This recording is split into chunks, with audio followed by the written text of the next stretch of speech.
মানুষকে আমরা সমাজের সর্বোচ্চ স্তরে তুলে নিয়ে যাব। এই লড়াই আমাদের। এবার এই লড়াই আইএসএফ এর নাসির ভাই, নওশাদ সিদ্দিকী এই গুটি কয়েক ডাক্তার মিলে সম্পূর্ণ করতে পারবে না, বা এই মন্দিরের যিনি পূজারী আছেন তিনার দ্বারাও সম্ভব নয়, মসজিদের ইমামের দ্বারাও সম্ভব নয়। এই লড়াইকে এগিয়ে নিয়ে যেতে গেলে কি করতে হবে? সর্বপ্রথম যে জায়গায় ওরা আমাদের আঘাত করছে সেই জায়গাকে আমাদের প্রোটেক্ট করতে হবে। সেটা কি?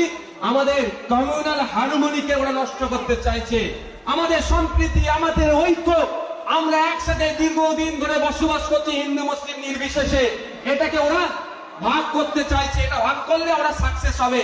আর আমরা যদি এটাকে ধরে রাখতে পারি, এক মাস থেকে রাম রহিম আওয়াজ তুলবে যে আমার উর্দু মিডিয়ামের টিচার চাই, আমার হিন্দি মিডিয়ামের টিচার চাই, আমার বাংলা মিডিয়ামের টিচার চাই। সরকার তখন টিচার দিতে বাধ্য হবে। সমস্যা হচ্ছে কোথায়?